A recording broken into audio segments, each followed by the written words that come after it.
Une délégation de l'ORI, l'ORI c'est une association culturelle Lendu, a échangé lundi avec le ministre d'État en charge de l'intégration régionale, Antipas Moussa Niamouissi, sur les voies et moyens de consolider la paix dans la province de l'Ituri. Cette association a remis au ministre un mémo dans lequel elle présente la réalité de la situation sécuritaire dans cette partie du pays.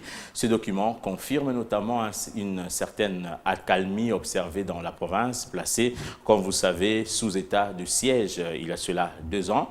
Une paix qui, selon cette communauté, devrait être consolidée à travers un dialogue intercommunautaire. L'association Lendu propose à Moussa Niamouissi que l'option du dialogue intercommunautaire soit élargie aux groupes armés.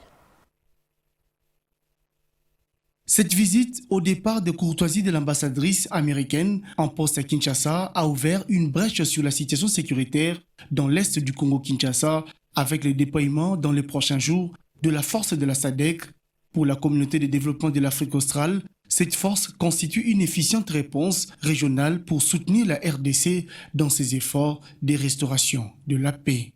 Lucie Tamlin s'est en effet interrogée auprès de Moussa Niamouissi sur la coordination de toutes ces forces qui interviennent dans la partie est du Congo-Kinshasa, ainsi que sur le départ de la force régionale de la communauté des États de l'Afrique de l'Est sur le territoire congolais.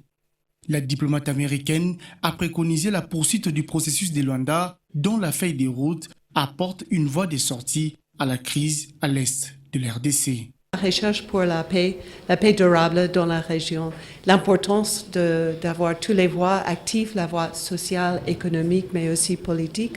Moi, j'ai souligné l'importance pour nous de la voie diplomatique et notre soutien pour le communiqué de Luanda de Nairobi qui donne une feuille de route qui est le feuille de route le plus important pour trouver une paix durable dans l'est de la RDC. Le ministre en charge de l'intégration régionale a rassuré son hôte que la RDC reste déterminée à accélérer certaines réformes et tient à maintenir un climat de convivialité avec ses voisins, d'où sa participation à toutes les organisations régionales. Moussa Niamouissi a toutefois précisé aussi la position prépondérante que devront occuper les FARDC dans la coordination et l'harmonisation de toute opération militaire sur l'ensemble du territoire congolais.